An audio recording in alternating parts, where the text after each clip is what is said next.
there, it's the Machine of Nonsense, episode 188, and it's what I like to call the first quarter Jamboree.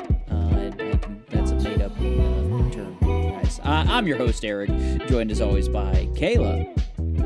There's like some March, can't do March Madness. I'm sure that's... We will get taken down. Trademarked, right, but yeah. March Monsterness. It's March Madness. Yep.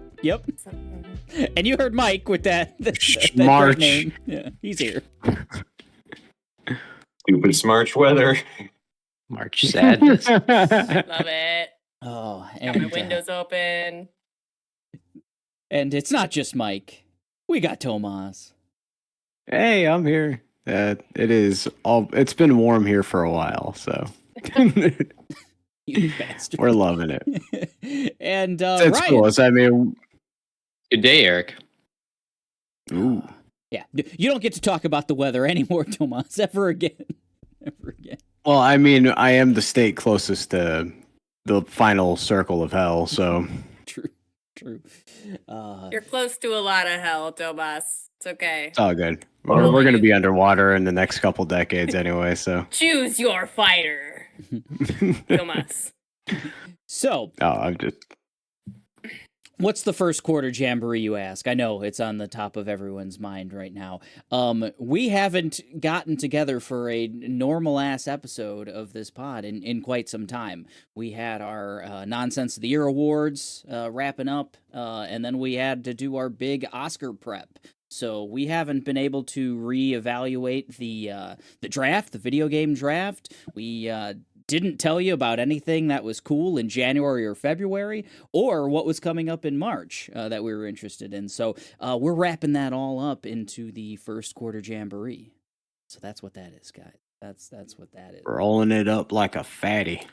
And let's start with our draft, our video game fantasy draft. We've got a couple scores already, and maybe an early leader. Nope. There's plenty of time to go. Tomas, the S3 0 plan, releases. selection of superior software.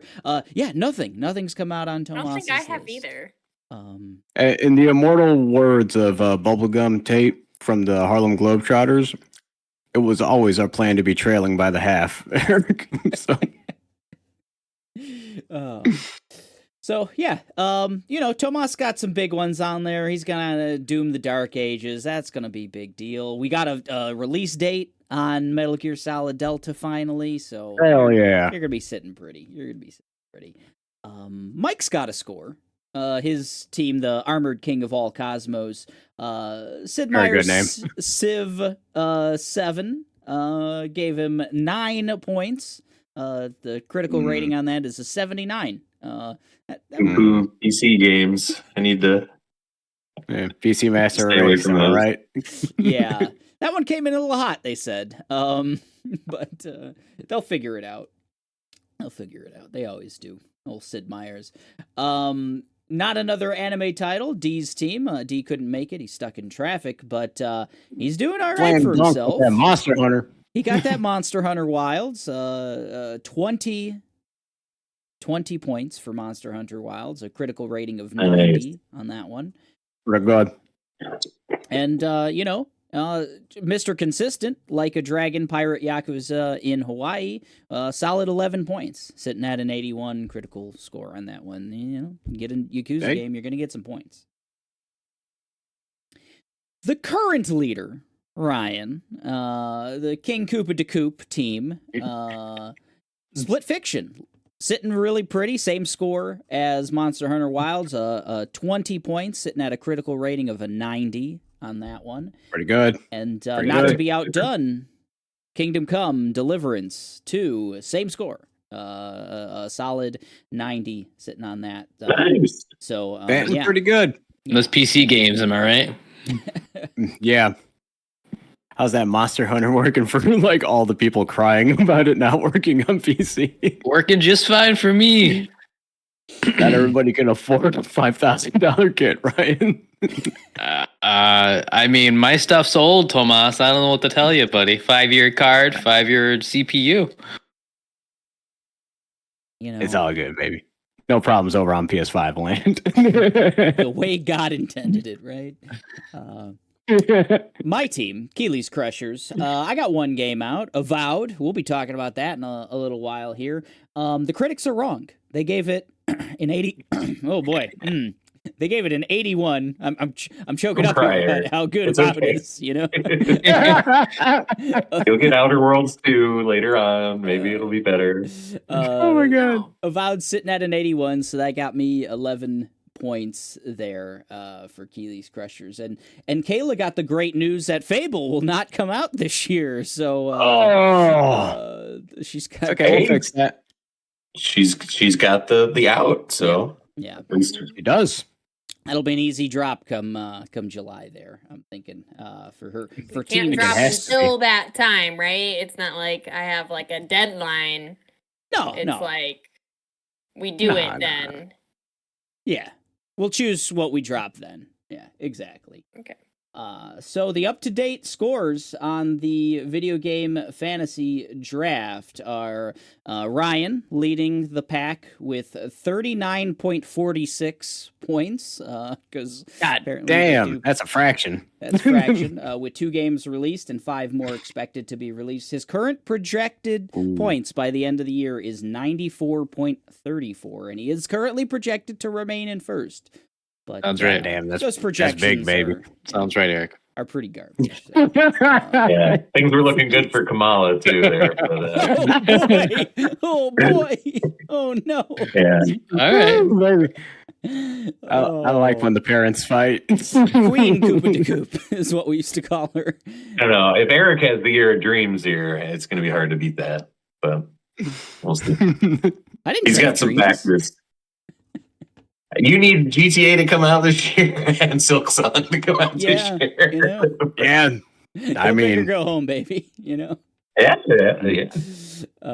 And in second place is D's team, not another anime title, sitting at 30.91, so less than 9 points behind Ryan at this point with the same amount of Respectable. games out.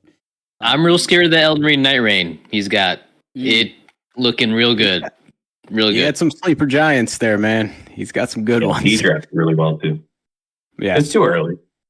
Very early. It's early. We have a whole nother draft to do. True that. It's true. It's true. I'm getting Baldur's Gate 4. Man, if only. I'm in third, sitting at 10.62 points, but only one game released so far. And Mike is right behind me at 9.45 points. Mike is actually projected to jump all the way up into second by their projections. damn. He's projected at 83.41 points as of right now. So. That counter pick's gonna fuck over Ryan so hard, and I can't wait. Boom. What was your counter pick? It was South He of picks Midnight. South of Midnight. I've heard right. mixed reviews about it. So we'll see what happens. Mixed reviews, it gets me an 83. That's minus 13. That's Okay. a 26-point swing, baby. You need the handicap That's here, a- buddy. Big fucking swing, dude. Yeah, swing. All right. Let's get on to January and February, and this will kind of act as, you know, what we've been up to essentially. Me and Kayla were doing a lot of Oscar prep, so our overall kind of consumption has been a little lighter than most. Almost 3 months of the year. I can't believe it's almost mid-March at this point. But, For real. We'll start it off with I mentioned it earlier. I teased it earlier. And it's the only new game we've played this year. Me and Kayla, we put Only new game. only new game we've played because we did a nice Castlevania playthrough as well. But You like to play Castlevania? I liked a lot of playing Castlevania. Yes. But we've been playing the hell out of Avowed. I'm over 30 hours. Kayla's over 25 at this point. We have our own characters we've been playing. She's going kind of more spellcastery. I'm going sword and board. Ooh. The only way to play any RPG apparently, as far as Classic I'm Eric. concerned. Yeah. Kayla, I think you're Come loving on, this so game, good. right? I mean, Yeah, I love it. Hell yeah. I love it. I just run around and say, "Ooh, what's over there? Ooh, what's over there?" And collect some stuff and cook some stuff, and Avocadabra some stuff. I get it. I do. Yeah, Yeah. I got a wand. I do. I do. I got a sword Pretty sick. too. I avocadabra. I what's the Game of Thrones guy with the flame sword? yeah. Poke Varys Dondarrion, right? Whoa. It's just very fantasy. Like the story is really intriguing. It's really pretty, really creative. It's very like fungal, but glowy and like bioluminescent. Ooh. I think the combat's really fun. Lots of fun like dodging and blocking, switching your weapons, commanding What's your blocking? like you have two other companions with you, so they do their own stuff, but if you needed to like tell them to do something, you can.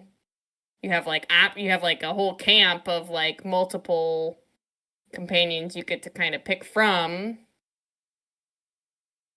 Having a lot of fun. I'm in the Nice. 2nd out of 3 areas. I just kind of got there. I think there It might definitely be got 4 harder. total. Ooh. Ooh. Yeah, I think there might be 4 total areas. I'm in the We're 3rd behind. of what I believe are 4, but I think I'm pretty close to the end. I wouldn't say mainlining because I'm doing side missions, but there's just like it's not a completely open world, or it's like a very small open world. But so Kayla's really digging in and going into every cave, going into every little nook and cranny, opening up. Like purposefully, I look at the map and I say what's closest to me and I go and do that. And then I go what's closest to me and I go and do that. And that's how I do things. Yeah, I feel you. I don't even look A at lot the of- quest. A lot of opening the map, seeing where there's fog, and checking that Yep. out. Yeah, for sure. Mhm. yeah. Gotta clear up some of that fog, maybe. My map's still real foggy, even though I've completed a lot of missions and Upgrades. stuff. Yeah, I do like I think the missions are good. That like there's been very few fetch quests, or just like hey go here and return with whatever kind of quests. It's usually better. The bounties have been fun and challenging. The comment's been challenging. It's the dungeons and stuff you do go into with little traps and so there's decent platforming in it, surprising for like a kind of a we play it third person, but I think most people play it first person. So Oh, you have the option. Cool. yeah, you could just Cool. turn it right in the menu, and it's real easy. It's just a toggle. You can toggle between third and first. And Ah, beautiful. All right. Yeah. So you're playing it like you play, what is it, Skyrim? oh yeah, Very Skyrim. it's very sky like it's to me what it feels like is a really well crafted DLC for Skyrim. Like that, like they added a handful of new like mechanics to that. but it's Bethesda. still tight. Yeah, but it's tight. It feels like so much better than Skyrim to play. I think Yeah, it feels so good. that added. Do you guys use the side to side juke Dodge? a lot? yeah. Like, yeah. it feels really You can good. It's like increase it something too. out of Mirror's Edge instead of Fallout or something like that. It has a really good, like, it doesn't drain your stamina when you're outside of combat to just run and book it, and it has a slide like Apex Legends kind of, and it's really snappy and fun to play. My only Eric? problem with it, what's that? Go ahead. Oh, sorry. I feel like I'm only finding stuff to feed into my weapons, and I've kind of found the 2 weapons I'm going to use like forever, or 3 weapons, because it has a really cool feature where you get to swap to your a different loadout on the fly, and I feel like I'm just finding twigs, like the fancy twigs and rocks that go into my weapon, and then I'm just continuing this kind of loop, and I don't know. My game is kind of scratching the itch like in a different way for me. Did you Okay. interact with the cooking at all? Have you done much cooking? I saw that you have to like buy that on the skill tree, which I think is another kind of bad thing in the game. Is the skill tree. I mean, it's realistic. I've never Some bought. I people just never don't know how leveled to up cook. into that, so I've never cooked anything. I'm just eating tomatoes and raw chickens Berries. all the time, and like Oh man, Imagine cooking's the good. enemy just watching you eating. Yeah, the cooking adds an interesting layer similar to like The Witcher, where you can cook up various like meals, whatever Recipes. else that have Sure. buffs and various other kind of They're didn't mess with any of continuous. that in Witcher. So They're they stack, they're continuous. Like Igni. even if you Game should just allow you to kick it's a ass. monster made out of fire. Igni. and Eric and I have like I wouldn't say very different playthroughs, but we've done the same quests and gotten very different like dialogue. Sometimes he'll go in and kill everybody, and I've like snuck around and got a better outcome than he has. a different outcome, you know, a different outcome. Sure. Eric, the Yeah, there's master definitely a spell. lot of you killed that guy. That's gonna come back later. Right. Like, oh, okay, I'll kill that guy too. It's like I'm stronger than everyone. Like, who gives a shit? that guy will remember this. Yeah. There have been I'll some be the one to cool- remember all you. You're There've been I'll tell some you where to cool, go. Out of my like face. branching, cool branching storylines that, like, in the moment didn't feel, because there's nothing that goes on the screen like your Mass Effect or whatever, where it says, you know, so and so will remember that or whatever Right. else. That just all happens in the background. But there's been a couple cool instances where, like, a character I maybe helped in Area 1 has come back in Area 3, or I like attacked a kind of a hidden camp at one point, and I had a lot of different options. I could either sneak around, I could just completely not even go there, I could talk to them. There were a lot of options. I ended up just like murdering everyone, and then that came back in a real good way, I think, where I think I saved like a whole city later on in the game from destruction. And then that's that's cool. now played into several quest lines where people have brought that back. Oh, you're the savior of the city. Like, oh, cool. Like, and I think I've gotten rewards for it in various, like, you know, missions that I've done since then, because they're like, oh yeah, we trust you. You're the savior of the city kind of stuff. So, Nice. I like where the story's going. I think I'm about done. I think I'm at the end. It seems like it's coming to a head. Like I'm going to face the final. I made a decision just like kind of before we started recording that seems to be like locking me into who I'm probably going to fight at the like end, I think. So that's I'm interested to see. Like for me, it's really going to come down to how well they land the plane. I'm like, right now it's like an 8 out of 10, I would say, in my mind, but there's a chance that like if it ends really, really strongly, it'll be that 9 out of 10 or something like that. Ooh. For me. So is there like a leveling system in Yeah. it? And like how does like you know, when you- ability points. when you get more gear, how does that work in that game? The gear, everything. So the There's a gear score, Yeah. basically, and you're leveling up. And when you level up, you're getting a stat point to put in like Dex, Strength, kind of like a D&D character, and then you're also getting a skill tree point to put into something on the skill tree. Like a wizard or a ranger or a fighter or a survivalist. And you can or mix in whatever. anything you want at any time. So- The cost of doing a respec seems really low, so it seems like you can at any time just kind of get all your stuff back, dump it into maybe wizard or whatever, do a fucking battle mage or some shit.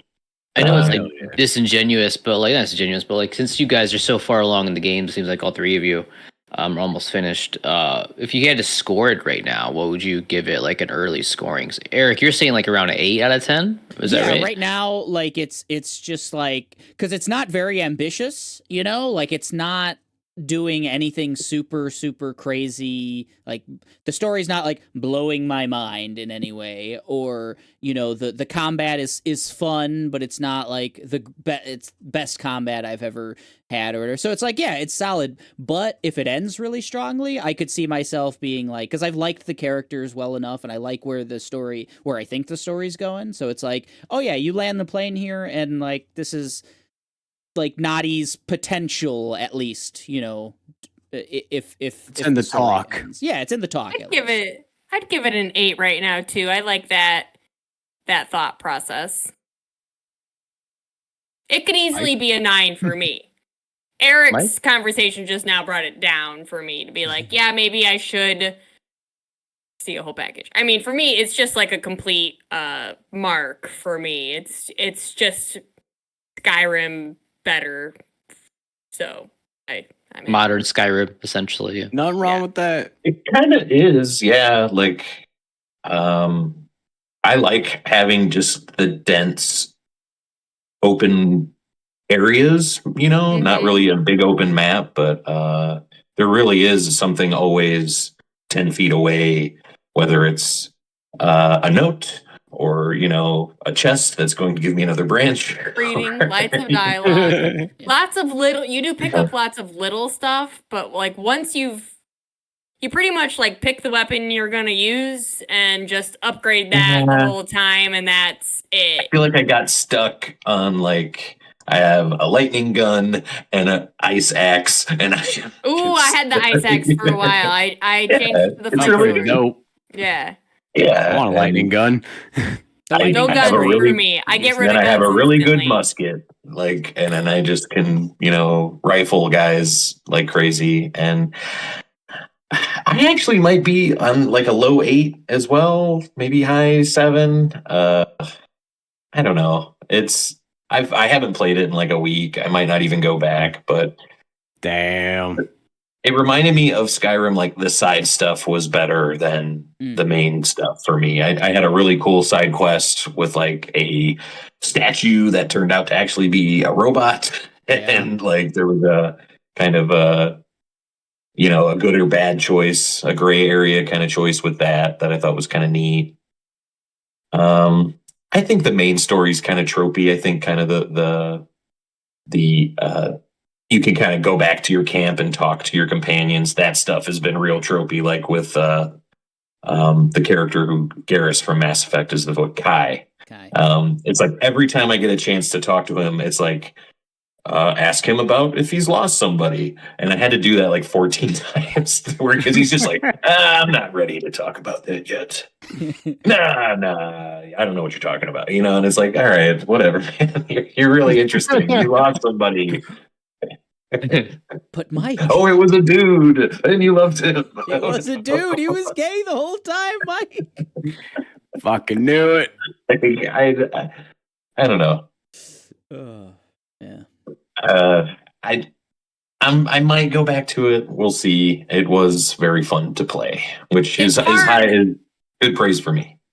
Yeah, it's hard now that so much stuff has come out. Monster Hunter Wilds, Fiction. I really want to play those things, and it is to the point where, like, God, I wish this thing would kind of end because I want to be done with it. I like it, but that's just how I play games. I'm not going to go back once I go to something else.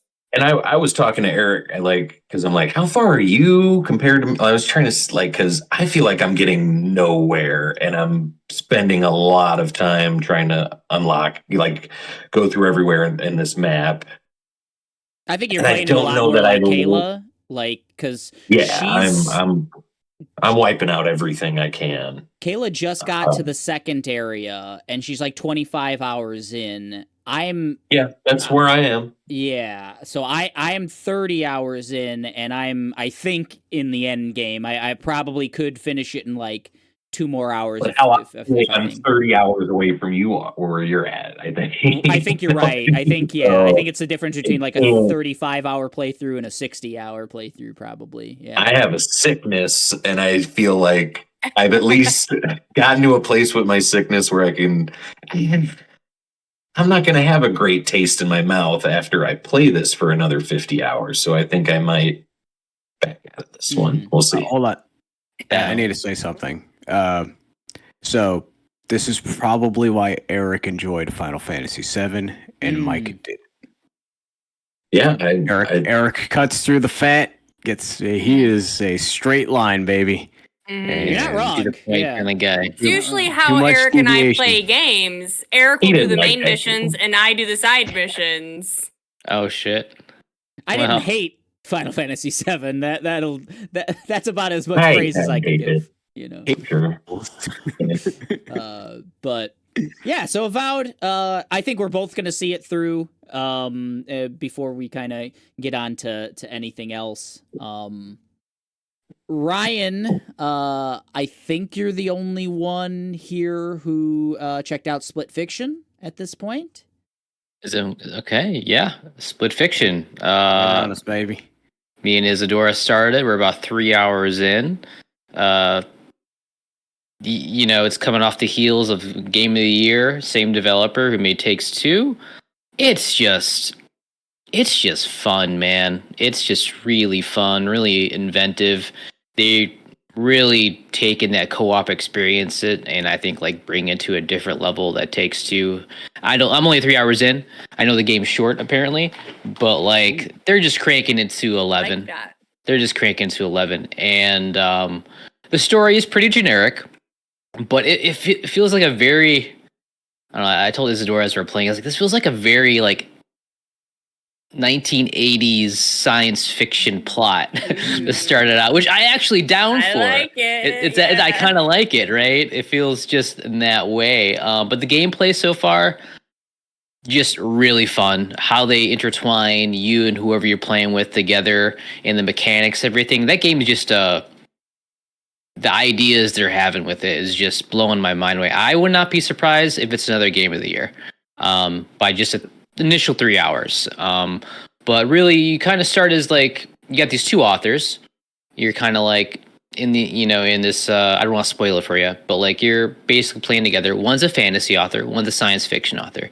And you're kind of splitting between these two different, like, let's call them story ideas. Without giving anything away, story ideas that you kind of go back and forth trying to search for the MacGuffin thing to get you out of the situation you're in. Yeah, that's all I can really say about it. Graphics are beautiful, gorgeous, gameplay is really good. It's not even a $70 game. I believe it is $50 on Steam, which only one person needs to purchase it, which is a huge plus. Any platform you're on. Love that they did that again. Yeah, man. That seems to be like. I hope they just keep on doing it because they know how to do co-op games that in a world where we don't have many like that anymore. Definitely, I would recommend. He's I don't think ever gonna make a game that's not co-op. I feel like that's what he says. Oh, really? Okay. Well, that's exciting to me because I wonder how many times they can do this. Get away you with know, it. like Yeah. not so get away with it, but just like keep making it fresh. Like you could change you can genres. keep making cool co-op games, but you gotta have maybe good writing next time. I mean, this is like the quickest back-to-back I feel they've been. This is what It Takes Two came out 2-3 years ago. Yep, sounds Not too right. long ago, yeah. Absolutely. Because before that, before that was Two Brothers or A Way Out or A Way Out. A Way Out, That. Brothers before that, and Brothers, like A Way Out and It Takes Two had like 5 years or something like that between them, right? Yeah, I would imagine after Takes Two, they got some good funding. Oh, hey, you can make really good profitable games, you can right? see the funding difference in it for sure. It's huge. But the only thing I will say about it is, I think they can keep on doing this co-op stuff. I really like to see them do something in either the horrors front or something like a little bit like Little Nightmares, sort of. I feel like they can kind of go in that genre because they went like family friendly-ish beginning here, and this little more like modern, like current with like how games are. Maybe young they just adult. kind of go left field, yeah. But yeah, that's all I got to say about it. Amazing game. Would recommend everyone to try it out. If you have a friend or a significant other, you're gonna have a blast. So the only I need bad to part get about back It into Takes play Two is that games. annoying book. Is there any like annoying ass character in? It's only Um, 3 hours in. The main characters I've heard are pretty. Oh, okay. yeah, the main characters are, they're kind of stereotypical and like in the kids. writer sense. Yeah. There is a main villain, but it's all very campy, very 80s feeling to me. So like same way Cobra Kai is in that way, it feels that way, and I really enjoy it. Because they're really kind of yeah. leaning into it, and there's some familiar voices. You might hear A. Lazel there and there, which is really good, and a couple other people you've recognized from the Baldur's Gate 3 franchise. So Nice. Oh, I think as long Heavy as they hitters. got their guy, they'll continue to have that flavor. If they lose their dude, they'll probably have a rough time. Oh, Joseph Ferris. Joseph Yeah, Ferris? he's Yeah. gonna live Yeah, forever. yeah. Yeah, no. Yeah, yeah. He did a fun interview with Ben Hansen from MinMax as a rapid fire, like 150 questions or some shit. In wow. like 15 minutes. Whoa. It's worth God. checking out. Go on. Oh, it's yeah, on those are YouTube great. and stuff. And yeah, he's Joseph Ferris is a madman. he kind of reminds me of like the Michael Moore of. He's the Michael Moore of video games. I think you're right. Yeah, that's a good Yeah. good pull. it's pretty Love it. pretty good. Might be the Tarantino. I don't know. Yeah, is it Michael Moore? Is it I feel Tarantino? like he's the Robert Downey Jr. of it. Man, lofty praise. Like the I think Kojima's the Tarantino. Kojima's the Tarantino. I agree with you. That Yeah. I feels only very mean it much in the so. way of how he's like a praise. sassy bad boy that we love. Not And that he he loves holds to that much acclaim. adapt and borrow a lot. Okay. Right. D, welcome. We've No so Iron Man. far talked about He's Avowed here. and Split Fiction as games we've been checking out so far in Q1. I know that Tomas and Mike have a game that they're probably itching to talk about, right? And I know Ryan's been in that Ryan's too. as He's well. Definitely higher ranked than me. So Yeah. But D, was there anything in the first quarter so far that you've checked out video game wise? Yeah, I was checking out Mecha Break. Right. Yeah. Ooh. The demo. Tell us Yeah. about Mega Break. So it's in like a beta right now, like that kind of thing.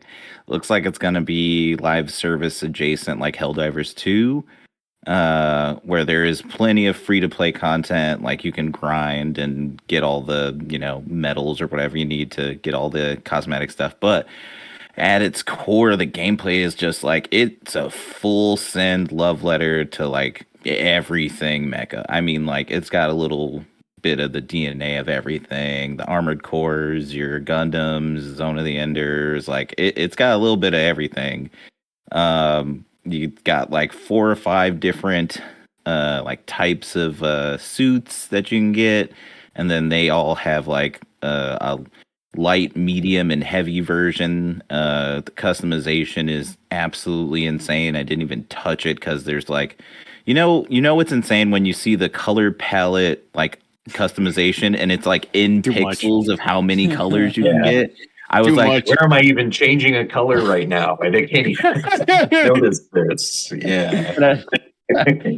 I fully was like, that's cool. I'll wait to the main game for any of that nonsense. That's if I really pick it up and get into it, I'll do that because it again handles well even with my my gaming laptop, which is under spec, 100% under spec.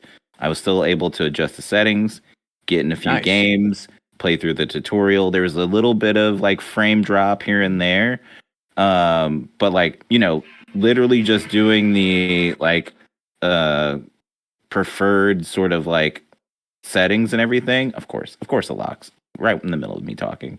we can It hear was you Hilarious. still. it's a super fun game. I had a lot of I lost hours of sleep because I was just getting into like matches back to back, like getting absolutely owned by people who've been playing for like 2 weeks. But it was a lot of fun. It was probably the most fun I've had in a minute, picking up a game I was like just surface level interested in. Nice. Mecha Break. Looks real pretty too. Yeah, it looks so fast. Really good. It looks so cool. I'm not a mecha guy myself, but maybe I need to be a mecha guy. I don't know. Also, you can design your pilot. Oh. I'm a pilot guy. Whoa. All right. I guess it's now Monster Hunter Minute, I would say. Yay! Monster Hunter Midnight, baby. Let's talk about it. Let's go. Monster Hunt. Monster Hunter March Madness. Sexiest monster. Let's go. Hold on. Let me just say one thing. You can aim. Game of the year. Oof. All this series needed. Aim of the year? Game of the year. Aim of the year, baby. Nah, good game is good. But let's talk about it Yeah. first. I'm probably 15, 16 hours in. I haven't got to play as much as I'd like. Same here. Really liking it so far on the monster side and the worlds and things like that, the biomes. Shit. Kind of don't like some of the. I wish they kind of kept some of the rough edges that they've shaved off for this one. You tell. It really just seems like they're trying to funnel you to the end game stuff as quickly as possible, and really trying to not even have. At least for me, I skip every cutscene. I just kind of get straight to the meat and potatoes of this thing. Is that how you guys are playing it? Are you guys deep into the lore? I tried for I was like, I'll give this Monster Hunter a chance to see if there's a story, and boy howdy, can I care less about these characters. There's a kid in there that they carry with them through the party. His name Nata, and that it's kid's like, horrible. Why is he chasing a Rathalos? He's gonna die. Like that's the whole line through the whole dumb as thing. bricks, man. Yeah. It's like I just fine, go. We're grown ass adults letting this little kid just go into the wilderness. But man, some of the G shit that you pull off in the cutscenes though, where it's like you run into some of these like big ass dragons, and like all of a sudden like Olivia comes out and smacks it with a hammer, is like, and I'm like, all right, that shit's kind of cool. But like by the end of the day, big sword go bonk.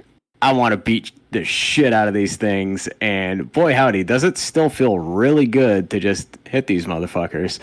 And the fact that you can lock in now, like fucking like some weapons were completely useless in this series unless you were like hunting with like 3 other people. But man, just being able to target, like, it made bow and arrow viable. It made fucking dual blades viable. Like fucking all of these weapons that like fucking you couldn't aim, and like their fucking like main thing was, oh, I can shoot like 10 arrows into the air and hope they land on the motherfucker. Like, nah, bro, these motherfuckers are hitting. Yeah. And like the dual blades, you do this weird like slicey thing, like all of like, and the problem was before you do it, and then you just lock into place and hope to God the monster doesn't move out of the way. And I'm like watching people do shit where like they're just like slicing and dicing all around these fucking monsters and in like real time. But yeah, man, it just feels fun to play Monster Hunter, man.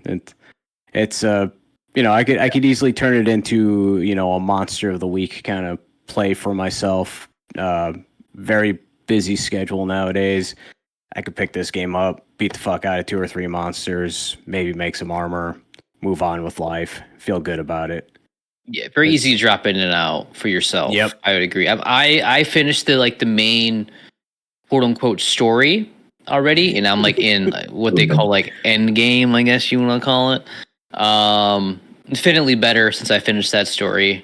They have a bunch of side quests you get to do. Explore the regions, really explore the regions in a way they let you before, but not like any reason to in a way.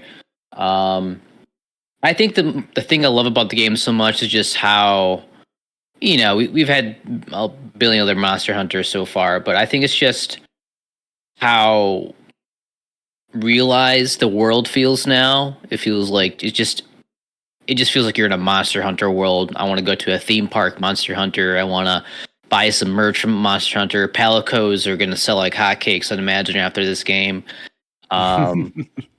Yeah, I'm with the story, though. Stories, you're not playing for the story. I watched the Never have. cutscenes for the cool monsters, and I'm with Tomas with the aiming. Feels great now. I'm doing a lance, and I'm doing a bow. Long bow. That's my build Look right at now. you. Look Yeah. at you, man. I got just 2 big swords. And I'm swinging them, That's all you baby. need. That's all you need. And the mounts feel really nice too. A very, very seamless. I agree. Yeah. Before I Whistle, get into jump like, on, sharpen, Mhm. move on. Absolutely. And it's so far from where I started, and Oh my god. the thought of being able to move and sharpen your weapon at the same time. Yeah. Monster is- Hunter 3, baby. crazy. Like me. It seems like it's kind of the same way the FromSoft games have kind of. Sometimes they just shave off little burrs here and there, Yep. and for the player. And I think this one maybe took a little step too far. But the monsters are amazing. Yeah. I think usually you when you start the story of these games, you're fighting the same like half dozen monsters that start every fucking Monster Hunter game. It seems maybe Rathalos, the sprinkle. Rathian. Yeah. Yeah, you're fighting a Jaggy, a Great Jaggy, a Ludra. A greater This has been. It was like 12 new monsters all in Yep. a row before I saw a Rathian, or and all of them were really cool. They're really like going outside of their normal design. Normally, it's like big bear shape thing, dragon shape thing, bigger dragon shape thing, and that's it. And they're really expanding on A the spider freaked me idea the of fuck a out. monster. This one, so Once you guys Really- get done really with the cool. story, you're gonna like the monsters after. Big fan. Big oh, fan. cool. Big fan. Yeah. I will. It's not a nitpick. You know what, Capcom? Get your shit together, guys. Your systems are ass. It is so terrible to play with friends in this game. I mean, their systems, it's just convoluted and dumb, and they have 3 systems that kind of could do the same thing. And it's just like, make it easier for people to play together. Again, the system, you're just on systems and systems and systems and systems and different menus and little bars you get to sift through, and I don't know, it just feels like too much, and they could make it simpler, easier, and You don't like having the link with your squad bros? it You don't like makes no having sense to me. a party with your party bro? Party of my bro. parties, and then yeah. So what I mean by this, guys, to kind of explain my frustration, is like you can make a squad up to 100 people. Cool, God damn. fantastic. I love it. Seems like too many. Yeah, and then if you want to play with certain people, you need to quote unquote link party up, and then whenever whoever's in your link party, up to 4 hunters, they want to go fight a monster. Cool, whatever. They go do a monster, and they can shoot a SOS, whatever, and you get a little notification, go and do that thing.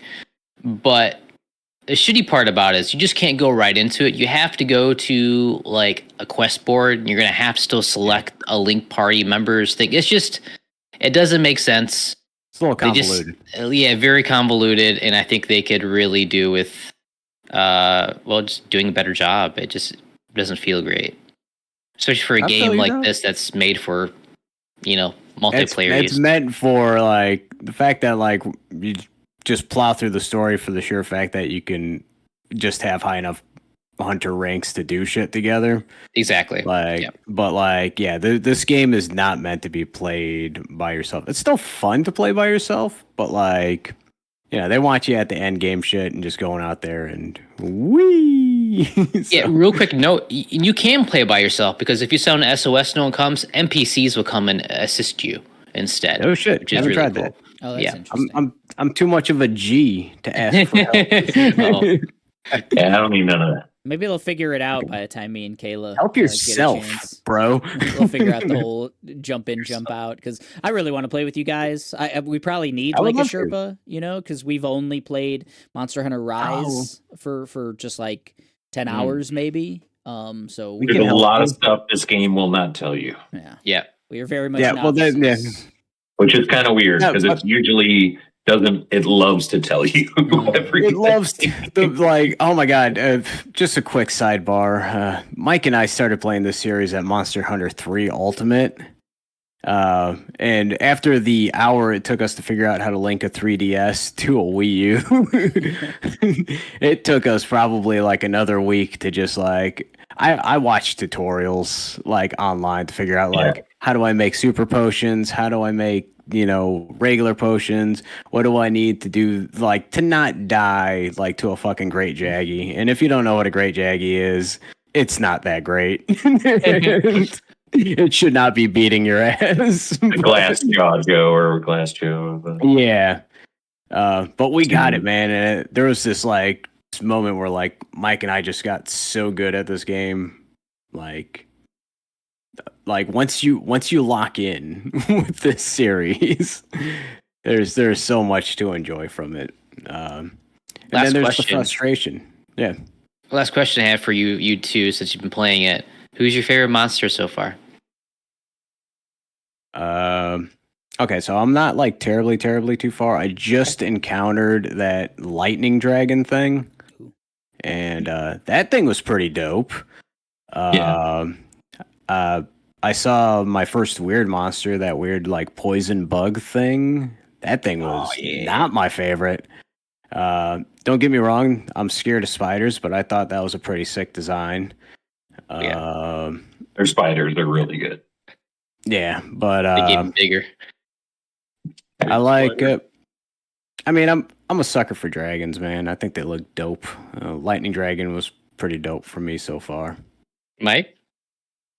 The Primal Rage Monkey has been my favorite. He just, Yeah, like that guy. Huh? Yeah, that farts on you. he just Yeah, farts all the time. yeah, hilarious. I will say, And it's Mike, really, he's not a new monster. oh, okay. He was in one of the 3DS games. Okay. yeah. Okay. Yeah. My Well, I'm glad they "This brought that guy motherfucker." back. I'm glad they called his card because big fan. Big fan. And my There's favorite's also- been go ahead, sir. I kind of don't want to spoil it, but there's one that I've never seen them make this kind of style of monster, and it was really cool. And just like the tech, and they're using and the fluidity of the monster was really neat. Is there the R? I've had a hard time remembering any of the names for any of the monsters. It's hard. because- Got to beat him up a few times. My favorite has been Ron Popolo. Just for- the poison. Just for his name, yeah, the guy that inflates himself and like sucks Yeah. in like the whatever. He just Yeah. sounds like a Italian Bring out the New gift. York mayor. I don't know why, but Ron it humors Popolo. me. Ron Popolo. I'll vote for He's the him. one with the amazing I'll cat vote for armor. Ron Right? Popolo. Ron Popolo. Is he the one with the There's- cool sci-fi cat armor where it's like a floating brain in the jar and stuff? Yeah, I like that's great. that one perfect. Pretty cool.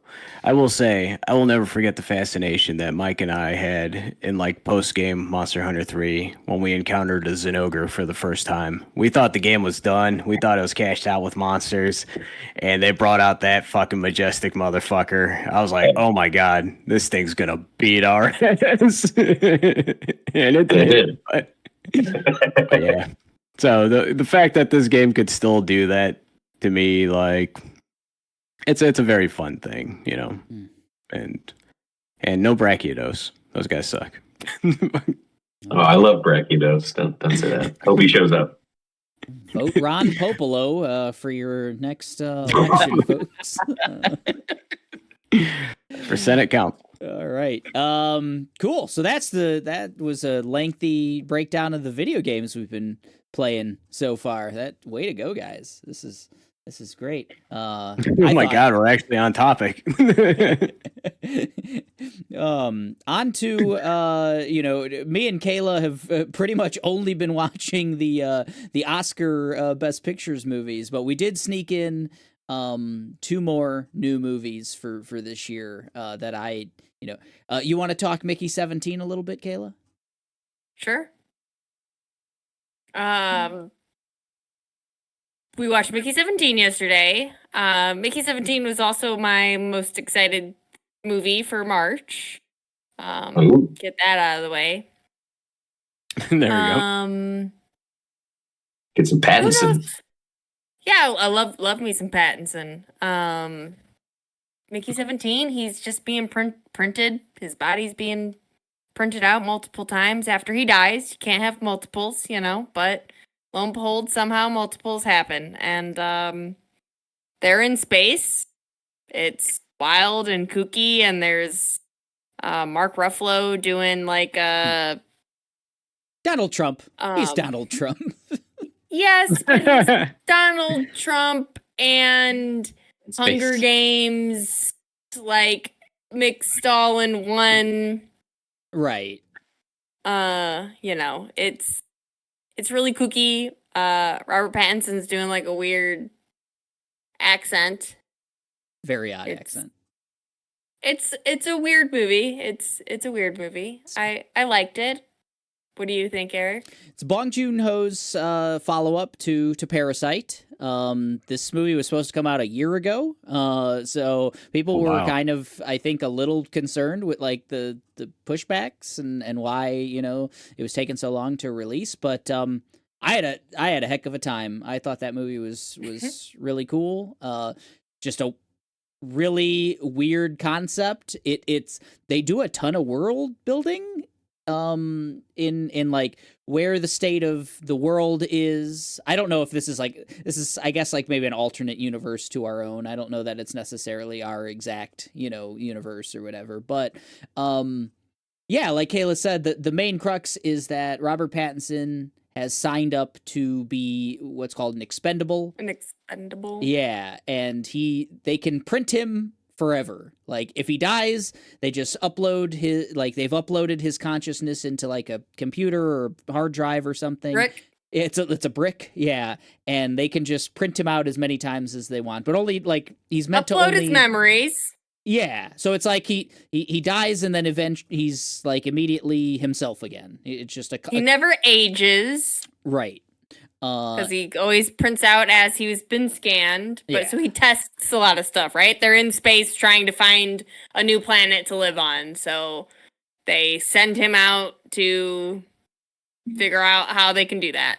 Yeah. And I think that's kind of Rick and Morty shelled a little. It's a very Rick and Morty like concept, I feel like. Yeah, that's what it sounds like. The main story, the plot, like where it goes with this like Trump character that Ruffalo's playing and stuff is like Toni Collette's in it too, I should say. She's his Melania, and she's having a lot of fun, I feel like.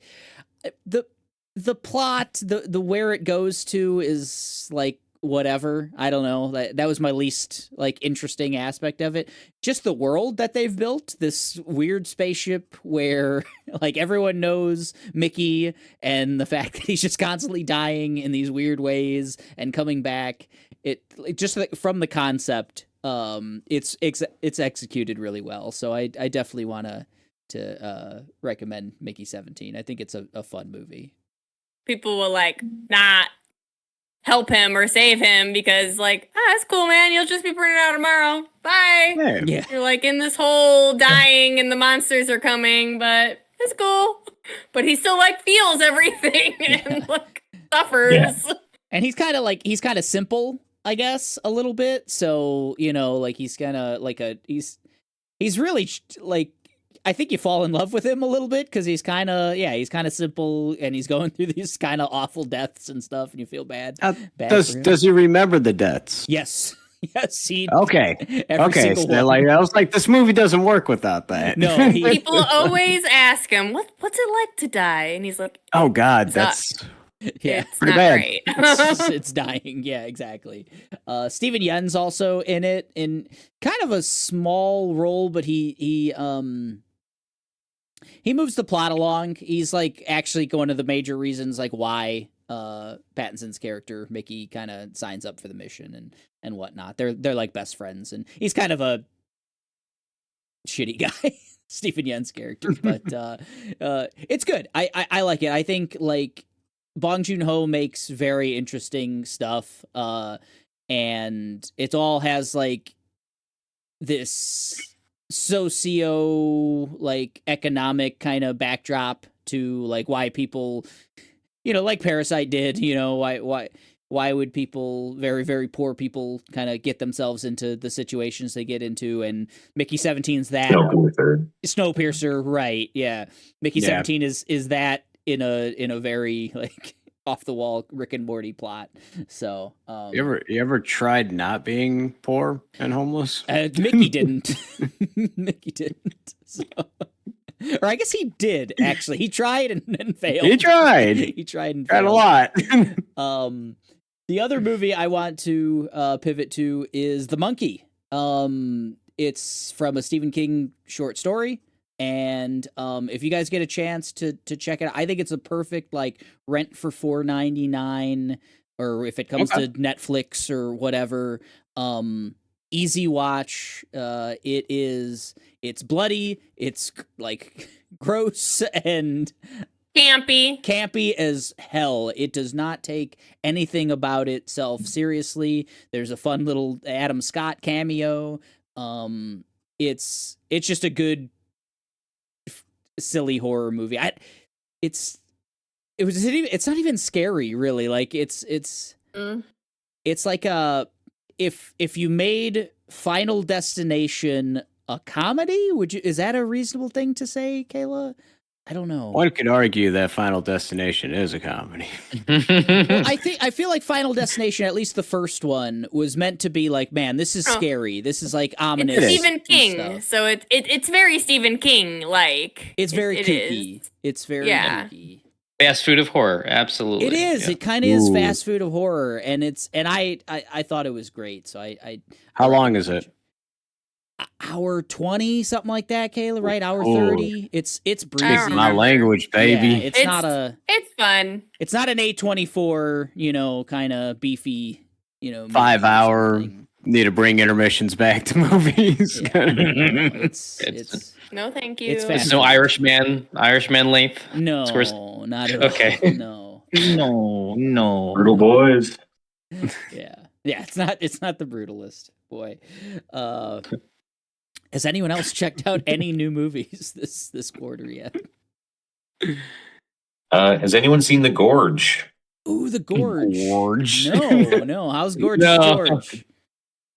The Gorge is an Apple original starring Anya Taylor-Joy and Miles Teller. They both are like elite snipers. Miles for kind of the American side, Anya for the Russian side, I guess. And they kind of both get picked to guard these posts, and they kind of can't be told where they are and things. And you're going to guard it for a year straight, and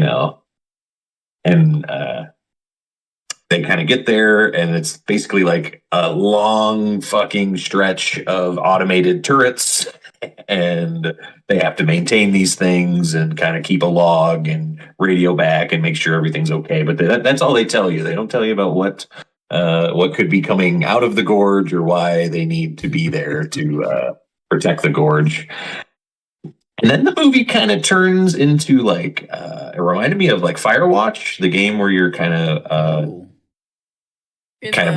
talking back and forth with someone on a radio who you can't see, it's kind of, and it also reminds me of a scene from I think Dawn of the Dead is the mall one, right? Mm-hmm. Yeah. Where like Ving Rhames is communicating, playing chess with a guy a mile away, and they're sniping zombies together and stuff. And I thought Anya and Miles were really cool. Like they have a lot of chemistry together, I think, in this. They're like trading trick shots at one point. But then spoilers, at some point they have to go into the gorge. And the game, the movie kind of still kind of keeps a game pace and kind of style to it. There's some really cool action set pieces. Sigourney Weaver plays like the evil politician handler person in this, and I think it's worth checking out if you have Apple Plus and need a fun popcorn night. Check it out for sure. I love that Mike has Apple. No, that's great. It's wonderful. At least for a I little have it until May. I'm about to cave. Hell yeah. I'm going to cave soon. I'm just waiting for this season of what is it, Severance Ooh, to yeah. just wrap up. 2 more episodes. Because Yes. yeah, Jackie's dad has been hyping the fuck out of it. Like it's like, yeah, I've been watching that Severance show. It's really good. You guys should check it out. I would love to know Like, your take on Severance, Thomas. I think we're going to probably be talking a little bit of Severance here in a moment, So- actually.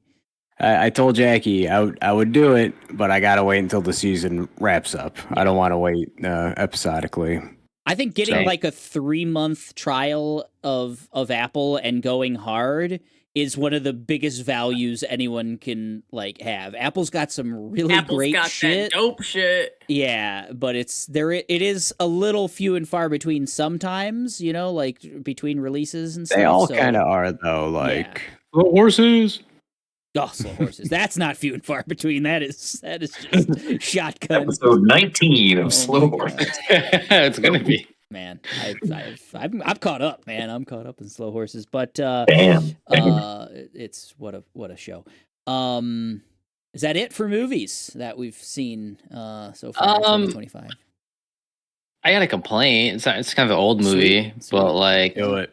did anyone else see that Lord of the Rings film, War over Harem, other than me? Oh, The I animated heard it one. wasn't good. It's really bad. Oh no. Really, really, really bad. Like How do you fumble the bag so bad? Like the story is hot garbage. okay, it seems a little milk toast. It feels Like- just so bland and generic, and it feels like they just need to make something for some reason. Animation's pretty. Too. It's not Yeah, the amazing. I mean, most animes I watch actually look better, arguably. I'll give you that. Yeah, just me and Izzer are just so disappointed. Like, this is just like a waste of our time. And I felt that way in a very long time, mind you. It's just bad. It's just really bad. So I would not recommend watching it, guys. That's my only You go to complaint. theater for that? Yeah, it's bad. Ah, really, man, I'm- really, really I'm bad. sorry, bro. I'm a big Lord of the Rings fan. I give everything benefit of a doubt, but wow. I get you. Yeah, I haven't felt that way in a very long time. Bummer. Don't Once go it see hits it. Max, I'll probably still watch it because Yeah, don't go see it. I'm Um, rings pilled. One more thing, Peacock has an extended cut of Nosferatu, and I haven't Oh. checked it out yet, but I'm gonna get that. I'll Damn. report in the future. I got what part of Nosferatu's extended? You know. Yeah. I can't wait to find out. Oh, good Nobby stuff. D's? I don't know. We'll see. Yep. Jeez. Yep. It's the mustache. I was referring to the mustache. Yeah. He gives them 4 days now. 4 Ooh, man. All right. Television. Let's talk some TV. I think we'll probably end on Severance because at least 3 of us have been watching that. But I want to shout out. It's not done yet, but another really good season of Harley Quinn. If you guys Oh, haven't checked that out, or even are Harley mildly Quinn's great. interested, but it's 5th season already of Harley Quinn. It is just a consistently good time. It takes Harley Quinn's a character that's been done really bad, been done okay. And I think this is one of the better portrayals of Harley Quinn. It's Kaylee Cuoco, and who's Ivy, Kayla? Lake Bell. Lake Bell? Yeah. And they're great together. They're like a couple. And this season they go from Gotham to Metropolis. So they transplant themselves into Metropolis, and they're dealing with like going from a really shitty city to a really nice one, and being kind of fish out of water because they're both kind of monsters. And it's good. It's a good time. They work in. It's also very campy. It's also just very like not taking the lore very seriously. And like Clayface is, like as an example, is like a thespian. He's like, he wants to act like really bad, and so he's a fucking goof. Yeah, because he's actually really bad at acting and stuff. Aw. And like Bane is kind of like a lovable idiot, you know. And there's He's just taking care of Goldilocks right now. right. That is out of characters. Bane's actually a really smart dude. He's like one of the first people who found out who Bruce Wayne was. I would argue Bane's more of a goober than he is an idiot. He's more of a like I'm gonna blow this bar mitzvah up. I love that you use. I love that you use Tom Hardy's voice for it. Yeah, he's doing the Tom Hardy voice. It's canon. It's so good. Yeah, I will bring Harley Quinn's bracelet. a lot of fun. I was born in the darkness. Sorry, okay. It's got a lot Additional of heart. Molded by it. Yeah. Creature Commandos was very good as well. Another DC. Yeah. Goes right thing with that it. I was finished. just gonna mention it. Yeah, really great cast of characters. Kind of has some lore mixed in with the current DCU, which is kind of fun at times, but really just David Arbor as Frankenstein, and I think Alan Tudyk is Phosphorus, Dr. Phosphorus, or whatever his name is, and just really fun, entertaining, violent stuff coming from there for sure. Very funny. Can do animation, right? I guess. Alan Yes. Tudyk is also Clayface, right? I believe he is. Joker.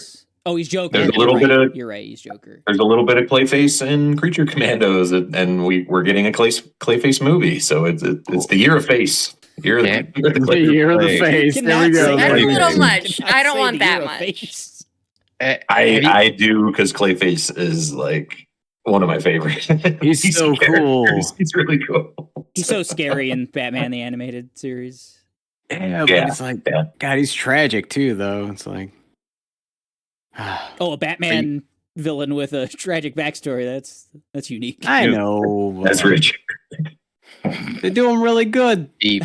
Like, I don't know. I got a soft spot for DC. Their movies, their fucking cinematic universe is dick, but like, Superman looks you good. know, Maybe James, Mr. Gunn. comics are still good. James Gunn will Bring it down. absolutely Listen, give us gold. Lobo is, perfect casting right now. So I'm very There's excited. a to see what they do Lobo with in that. there. Yeah. Momoa Oh, is wow. Lobo. It's like he's born to play that role. Lomoa. Yeah, that's what they call him. Momoa. Yeah, Lomoa. Lomoa. Yeah. Wow. So yeah, Harley Quinn. It's good. You guys should check it out. I really it Nice. goes down easy. They're like 20-minute episodes, and they're fun to Oh yeah, popcorn. yeah. It's like we'll do our laundry and watch Harley Quinn. It's great. It's a lot of fun. I love it. You know Love what it. doesn't go down easy? Ooh. 30 stops. Invincible season 3. Jesus Christ. Oh, Damn. So- Yeah. so rough. Ooh. It's rough, and like they're in a really good story bit, Mm. but there are some like it's not Celebrities. yeah, it's not nearly as bad as season 2 as far as like pacing and everything. I'm actually like the last couple episodes that come out are like real good actually. They're really hitting like building some up. they're really hitting some big moments. Mark's about to have his big like I'm fighting Frieza fight.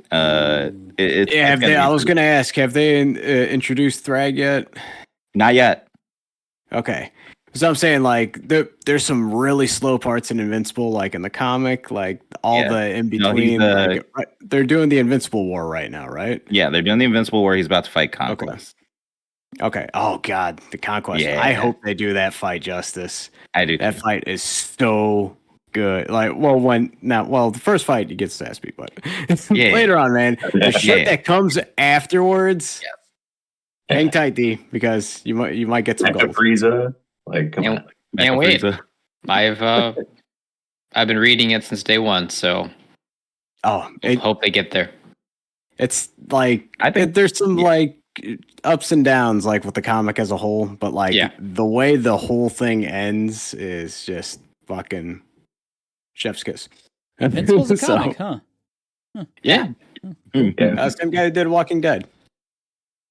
No, it's impossible. He's still writing that, right? He's still writing all the sequels to Walking Dead. How does he have time? I mean, if you count writing as like all the tubes and stuff they have attached to his body to siphon out any bit of fiction that they can get out of him, then yeah, writing. This man doesn't make public appearances. He's just strapped to a machine and then just siphoning it out of him. If you play split fiction, that's exactly what they're kind of doing. Sort of. I'm not going to spoil for you. So maybe you're onto something. Oh no.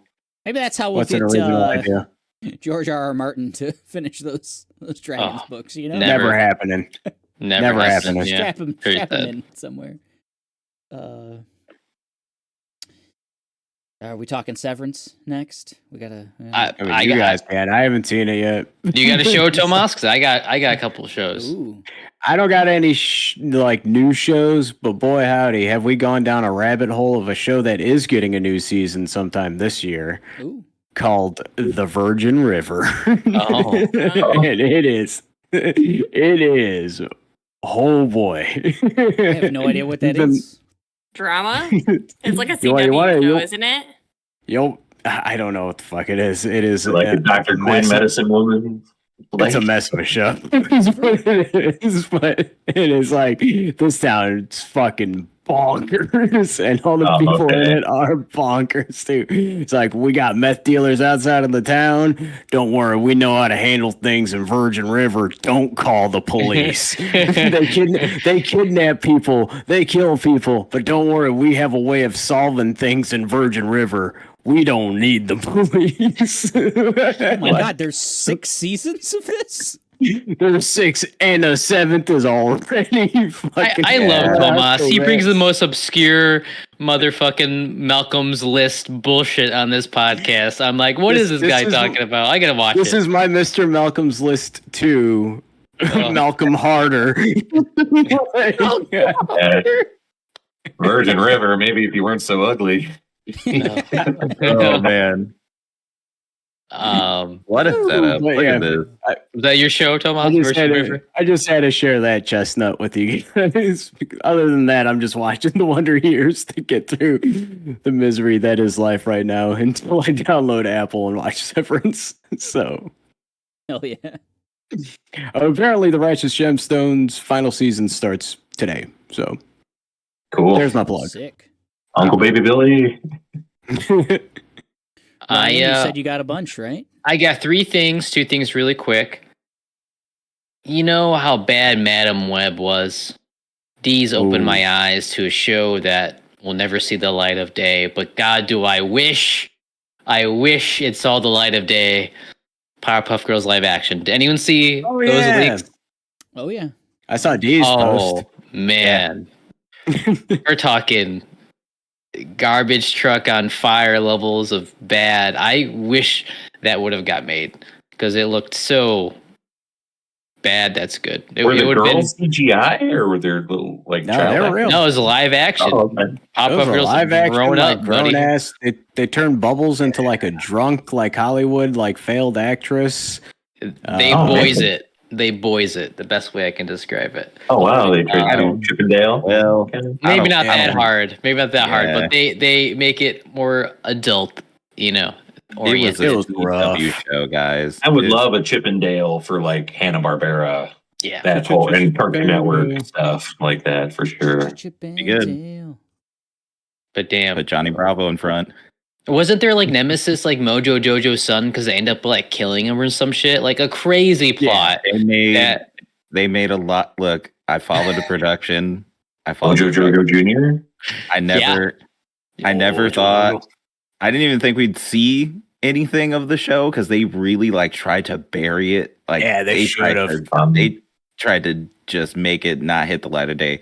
That was they made Mojo Jojo a human, not a intelligent monkey, and then he has a son, and they had killed Mojo Jojo or something, and that's why they stopped superheroing. And I don't know, it just weird I don't romance know. with him, and I I don't know. don't know, Anyways, man. Well, that's more Warner Brothers shit, like they did with like the Roadrunner Wile E. Coyote movie that's supposed to be very good. That they're Yeah. just not going to Yeah, release. they'll never release it. Yeah. The Batwoman movie or Batgirl movie that they shelved this one. Yeah, no, this was more of a like it's a flaming dumpster fire before it even got out of the production, and they were But, like, "We like- have to stop this." But Velma keeps getting new seasons. Why not? Like, Well, that one, Kim, I thought they I don't buried that ever one. want to talk about that. Actually, That was bad. It's getting another season. oh No, my, it's no, so no. bad. I tried. It's so bad. Somebody must love that woman. I forget her name from The Office. Mindy Mindy Kaling. Kaling. Yeah. Damn. You must love her up top. Somebody, she's like something's going on there. She got like 3 shows, yo. Oh, she's incredibly successful. I mean, I think she just recently got a star in the Walk of Fame. I mean, she's a mover and shaker. Oh, she paid the 10 She's a grand. writer. Wow. Okay, not to derail too much. My second quick mention is anime I've been watching Sakamoto Days. It's on Netflix exclusively. I see it kind of topping the charts there from time to time, and it shows, which is really surprising for me because I wouldn't have thought that type of show would have got that high. It's just about this legendary assassin who kind of stops being a legendary assassin, falls in love, ends up, living this simple life, basically manage a convenience store, and all these other assassins. It's a John Wick situation. All these other assassins come to kill him because he's left this order, and it's fun. It's goofy. It's all, amazing shonen stuff, but it's just, it's goofy. It's funny. Is he a Just deer? I see a deer in a suit. No, he's not. He is the thing is, he used to be the just chiseled out, amazing looking guy. He let himself go. He got fat. He loves his wife. He has a kid. It's like, I know, right? Netflix loves these types of animes. Yeah, they did like Way of the House Husband thing too. It's like an old Yakuza guy. Not good.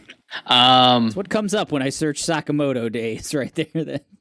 Just no, the deer guy is another assassin. He just has like basically, I don't want to spoil it, but great fun anime. I love reading on Shonen Jump. It's been going on for a while, and the actual show I've been really loving is a show called, have anyone checked out Paradise? Paradiso. I thought about it.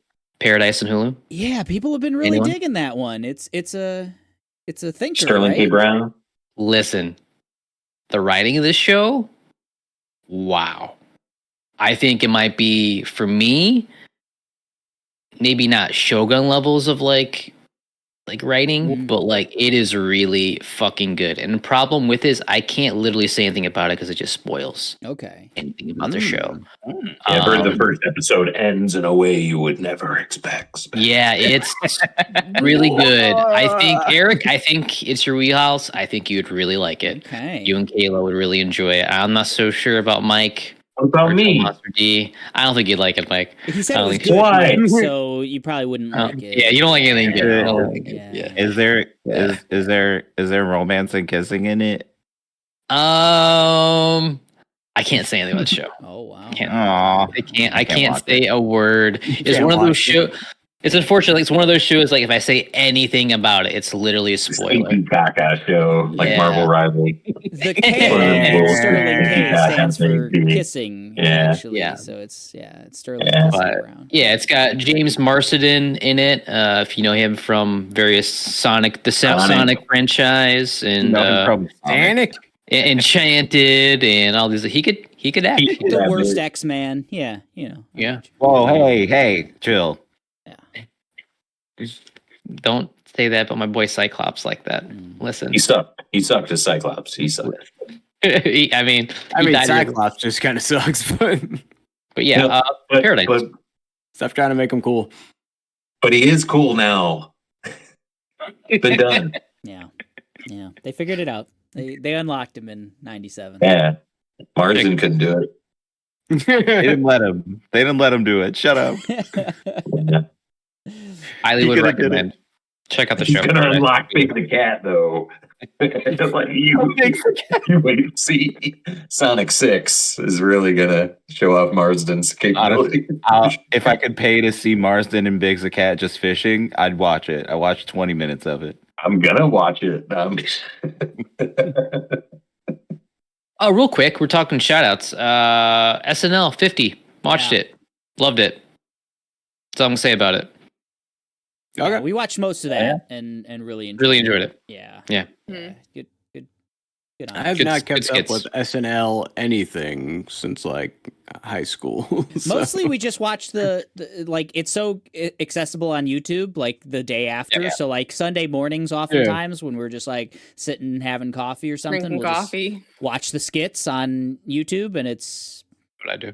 good stuff. I just see it on my Instagram too. It's like when I look at my phone then on Sunday, it's like, oh, Sabrina Carpenter was the guest. Oh, Lady Gaga was the guest. And I see the skits and I see the monologue and then I've seen it. And I'm like, oh, Okay. I caught up. I'm waiting on In Living Color 50 or Ooh. 30 years Hell probation or whatever they're gonna do. yeah. Eric, Kayla, did you guys have a favorite, or anyone else who watched it? Did you have a favorite skit they did? Any of them stand out to you? Man, I feel like they all washed over me. I don't know. I like the music mostly. I was Yeah. really into it. I did like the concert before. That was really good. Because we watched that, plus we watched the there was a really good like documentary too that they released previous. So like we consumed like 10 hours of SNL content in like a weekend. All day. Yeah. Ooh. Yeah. Ooh. So it's It like was a cool to whole- see Eddie Murphy come back. Yeah. and Mhm. we're Yeah, gonna I do love just a I saw flawless some Tracy of those Morgan then. imitation. I really liked Yeah. him in Scared Straight Mm. with I saw those. The Jonah Hill one. that was good. I really liked the musical they had. I really loved the little homage God from the Birdcage, forget his name. He played someone in the Lion King Oh, animated. Nathan Lane. Nathan Lane. Yeah. He is what was it? It was he's basically doing Hakuna Matata but like cocaine and like heroin or something like that. Yeah. Hell Means yeah, that was really good. I enjoyed that. Nathan Lane, Good stuff. underrated guy. Wasn't it like 4 hours long or something? Yeah, like it that? was Oh, long. Very yes. long. Yeah. Yeah. We didn't watch the end. Yeah. We watched, I like watched it 3 all. hours of 4, I think. Yeah. My God, it's the Snyder cut all over again. 50 years, Who keeps baby. letting them get away with this? Another live event. We had the Oscars happen. Yeah. Recently. Mhm. Yeah. Or as Hulu likes to call it, the non-best picturers, because they quit they cut off their signal right before the final 2 awards. So that was Do I great. know it? That was awesome. Yeah, to switch to antenna. I'm glad I have Wild. an antenna on my TV. That's nuts. Yeah, it was bad. It was a bad thing for them to do. The show was good though. I like, even if I disagree with some of the awards, I thought Conan was a great host. I really liked Conan a lot. Pretty good. Pretty I good. love Conan. I So know I people watched it. didn't Good job like by the- Nora. People didn't like the 007 musical little melody. It sucked. Oh, It was terrible. you You liked it? I liked it. It I thought was- it was good. God awful. He's crazy. He just doesn't like Bond. Did Dune win everything? Dune didn't win anything. I don't think They won the Dune- technical. They won 2 awards. Ah, okay. More like a Nora. Your Nora boy, swept your all boy, of the Shalamai. important things. Chalamet lost to Brody. Brody got his second. We live in a world where Adrian Brody has as many Oscars as Denzel Washington and Tom Hanks and Gene Hackman. Oh my God! And Tom Cruise has none. Well, he doesn't need any. But Was anyone disappointed that Demi Moore didn't win? I was. 100%. Very disappointed. Yeah. yeah, I kind of wanted Demi to get hers. I thought that was a cool movie and could have at least broken down the door for future scream queens to Mm. get eligible for sure. And But even Mikey Madison was pretty good. Yeah, I just what the movie is about, and like just she's so young in her career. They could just gave Demi her flowers. I feel like just she's been in this for so long. She did so well in that movie. Yeah, I just feel like I her thought she moment. was good for sure. Yeah, it's It was such a just- I weird. think it's like thing. what everybody thought was going to happen. Yeah. I mean, the She movie showed kind of. them fangs, man. She showed. I mean, come on.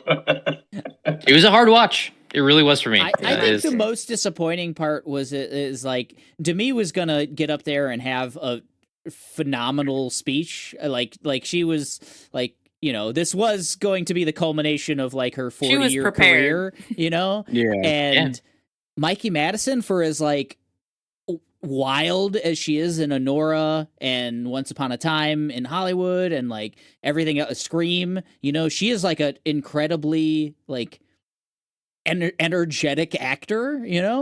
She was kind of nothing in her speech. She just kind of went up there, thanked a couple people, and kind of got off. I guess she was shocked or whatever, but like it doesn't even like if you did not see Honora, or maybe Honora is the only time you've ever seen Mikey Madison or something, and you're a fan, I don't think that speech like really gives you any sort of idea of like the actor that like Mikey Madison actually is.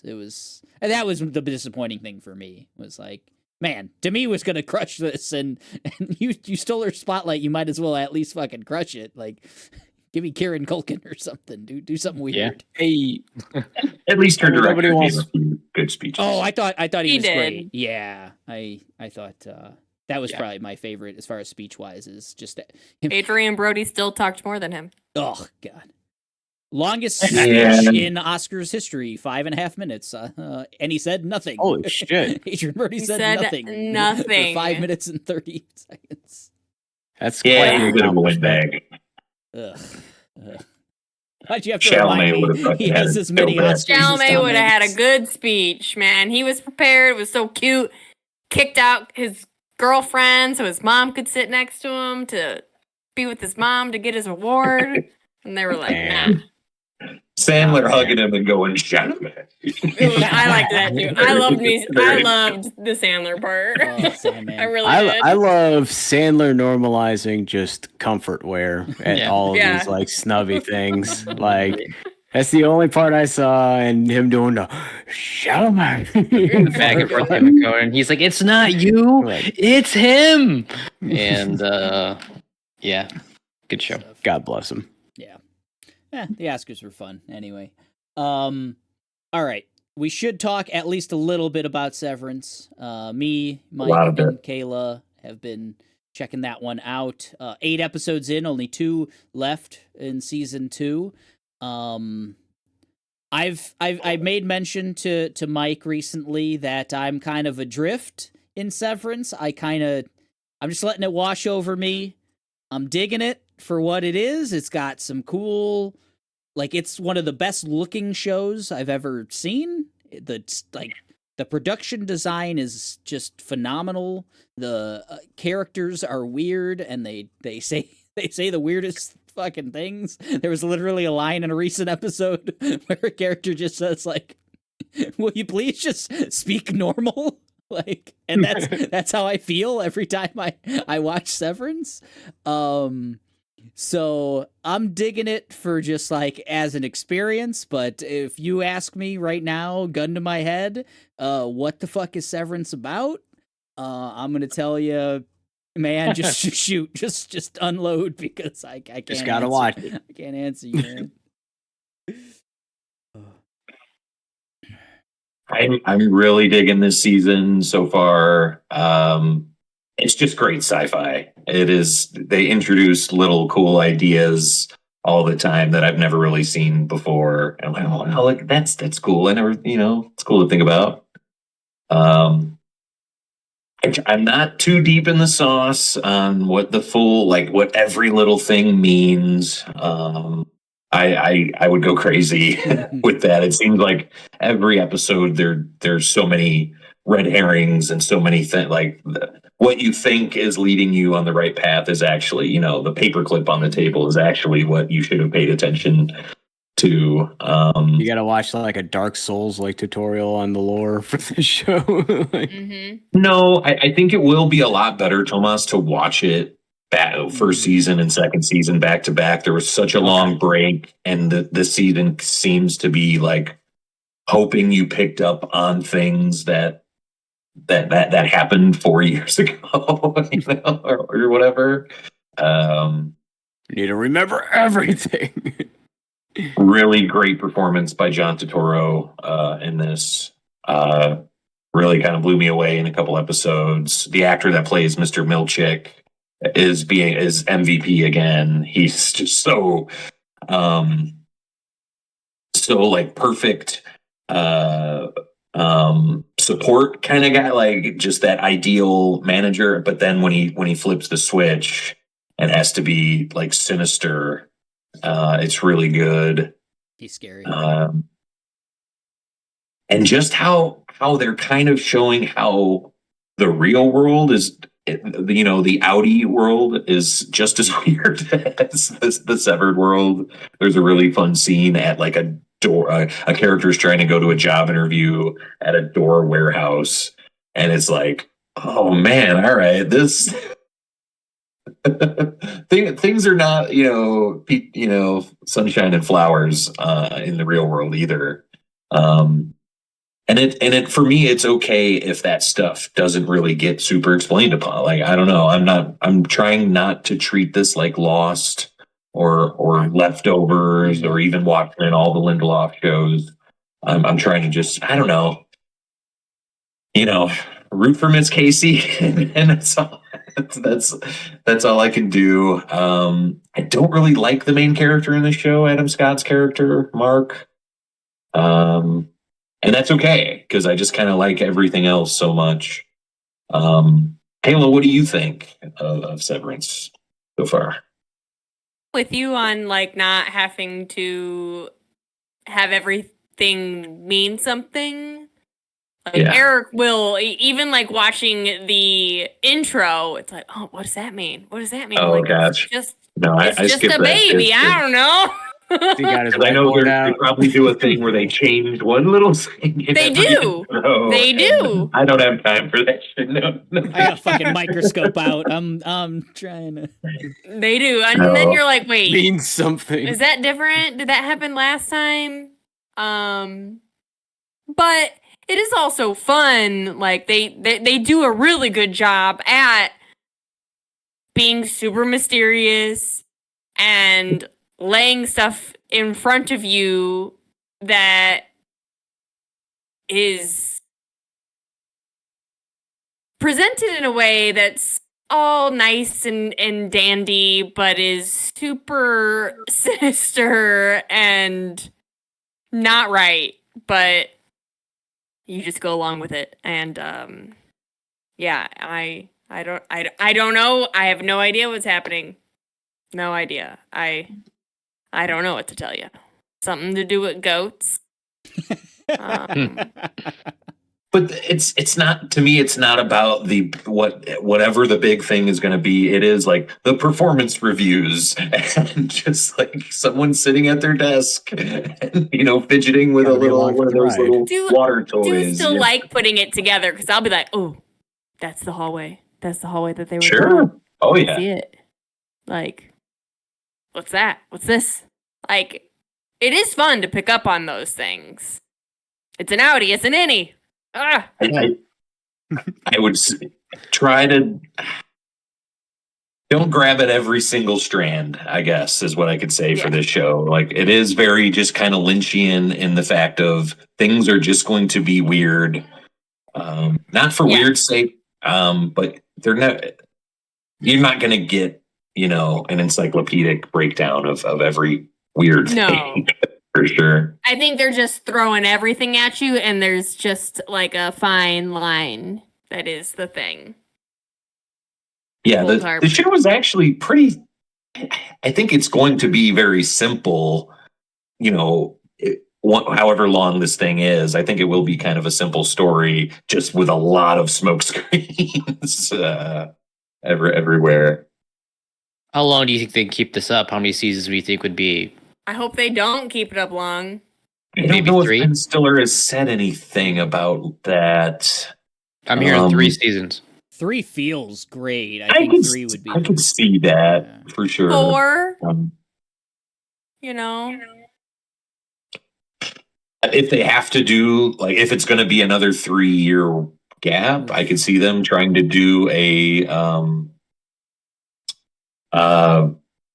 the Great Chicago Cooking Chicago show. I can't think the Bear. The Bear, yeah. They might try to squeeze immediately where my mind went. A filler season of some kind, which that could really kind of taint the recipe that they got going on right now. Because it is just an awesome mystery box show that, like Eric said, looks great and is performed great and kind of makes sense in a way too, and it all kind of works right now for me, at least. Yeah, I'm excited. Once Tomas, once you do power through it, I think we should sit down and do a nice deep dive into Severance. Yeah, because especially you've seen it for the first time and maybe like really in a truncated timeline. Maybe you could fill in some fucking gaps for me. I'll bring you all the lore, Eric. Yeah, I'm into that. All right, so we're running a bit long. Do we want to just like rapid fire a hand? We can all just like rapid fire what we're excited for in the rest of the month of March. Just call it. Yeah, let me go first. Hell yeah. I'm not excited. We've already talked about my movie. My movie that I was most excited about for March was Mickey 17. I watched that. Give it a 7.5. Wow. I'm higher on it. Yeah, hell yeah. The game I'm most excited for is Split Fiction. The TV show I'm most excited for is The Studio. It's on Apple with my guy. Seth Rogen thing? Yes, Seth Rogen. Running a movie studio, picking all the movies to be made. I've heard it's very good. So Kayla stepped on my my TV pick.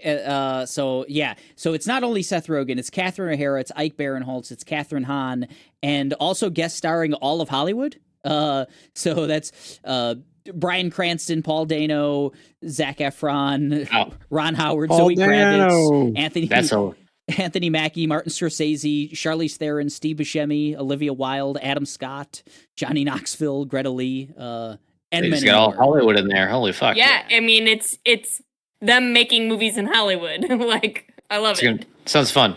Sounds a lot of fun. So like extras. It just looks really cool. It's like Seth Rogen takes over a studio. He's like the new studio head and has to like navigate the current climate of where movies are, which is kind of in the shit, you know? So it's a good concept, and I need more Seth Rogen in my life. So to no one's surprise whatsoever, my game of March, it's my game of March every year, is MLB The Show. Hell yeah. This year I was going to say that.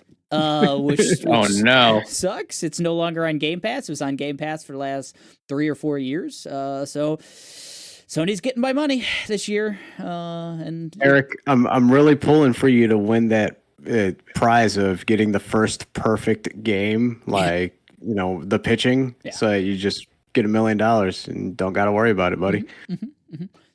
So that's how this podcast will be funded for perpetuity. My show of March was The Studio, and my movie is Death of a Unicorn. I am very excited. Have you guys seen anything about Death of a Unicorn? It's an A24 joint. Jenna Ortega and Paul Rudd. And I never think of his name, but Will Poulter. Will Poulter. That's his, she knew who I meant. She knew. This is a kooky horror comedy about Paul Rudd and Jenna Ortega hitting a unicorn. And unicorns exist in this movie. Why not? Yeah. So they hit a just unicorn wanna with their say- car and find out that there's a whole forest of them, and some evil doctor is doing like experiments on unicorn blood. Oh. What's That sounds the- like an A24 film. Yes, it does. I want to Now, see you- Paul Rudd you in men- an A24 movie. You know, that's what You I. mentioned Paul Dano in like probably like a few sentences Yeah, ago. the studio. Yeah. When you said Paul, my mind immediately filled it with Dano in this movie. So yeah, Paul Dano would make a lot more sense in any A24 thing. But no, I'm very excited to see Paul Rudd in an A24 movie. Hell yeah. It's got another one coming out in May, so you'll get two chances. Ooh, I don't know if I'm. Oh, the Friends or whatever one. Friendship. Friendship. Friendship. Yeah, that's right. That's right. Yeah, good. Who's next? Who's next for March? Anyone? March Madness. I'll just go really quick. Hell yeah. I'm gonna be checking out Daredevil. Oh Oh, right. yeah, we didn't talk about Again. that. Yeah. Good Yeah. things. It's 2 So- episodes out so far, right? Amazing. Yeah. I'm waiting. I've heard good things, so now I can confidently wait. It's a good idea. Yeah. Me and Nazar checked it out. It's very good.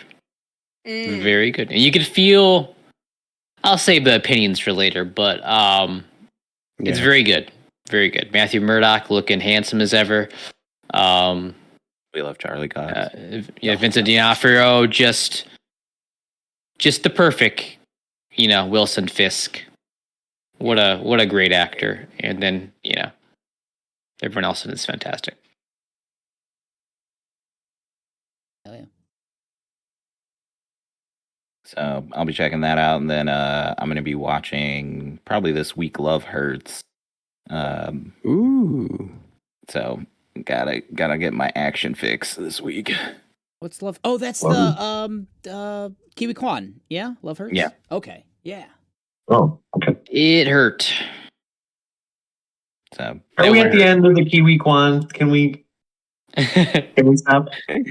No, I this is love going him. to be it. Love hurts. Go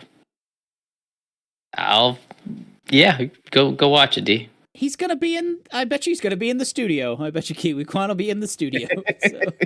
So no, Mike, we're not done with him. I'm done. He'll be at Harrison Ford's funeral. When that happens. Indy. Anyway, that was yesterday, Eric. You didn't hear? Oh no. Oh no. wow, that's He had shingles, for God's sake. You got any picks to click in March, Tomas? I mean, TV show. I mean, I probably will start Severance sometime before the end of this month. Yeah. And I'll probably check out The Righteous Gemstones Oh, right, just to be done. Like I like finality in like TV shows and stuff like that. Video games. I mean, I'm pretty deadlocked in fucking Monster Hunter Wilds for a while, so I can't say I'm really looking forward to anything else this month. Tony will probably play like Rise of the Ronin. She loves like Souls type games. Movies are probably like my least like you're like to take 2.5 hours of my time and the amount of money that goes into it, you gotta really pull for something different.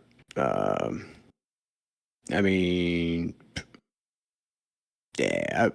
And this month, no, I can't think of a movie that I'm just be like, man, I really gotta go. I always drive past this movie theater that's like probably like a quarter mile away from my house, and I always look at the billboard and all the movies that are on it. I'm like, I ain't heard of none of this shit. You'll like Mickey Ass. 17. You should Well, I'll watch probably it. see that when it comes on streaming. Yeah, but, They just got to make Beetlejuice 3 for you. I guess. Yeah. Beetlejuice. Boom, he's there. He did the thing. Fuck. Malkovich. I'm just waiting for Mr. Malcolm's List too at this point. Wait, what did I say it was earlier? Fucking Malcolm Harder or something. And then Malcolm's List 3, Malcolm Hard with a Vengeance. Like it. Let's make it into like a die hard type of situation. Created a whole cinematic universe, though. All right, Mike, My take us home. movie was Mickey 17. Ryan, you don't get to talk. Shut up. Ryan's shit, on this that's episode. That's right. I don't matter. Take us home I'll let you into close. Ryan's list is what I meant. Game wise, I'm going to be playing a lot of Monster Hunter, but I'm actually want to check out NSO released for the Game Boy emulator they got on there. Donkey Kong 94, Yeah. which is like a really cool 2D puzzle platformer with Mario and Donkey Kong. Introduces a lot of the move set that 3D Mario would have with Mario 64, and they also put the Game Boy Mario Picross game, and I love Picross, and want to check that out. You know, they came out with the Super Nintendo Picross game on their emulator, and it's in Japanese, and I don't know how to play it, so fuck them. I played a bit of that. It's if you know how to play Picross, it's pretty straightforward. I don't. Oh, okay. You should check out the Sega.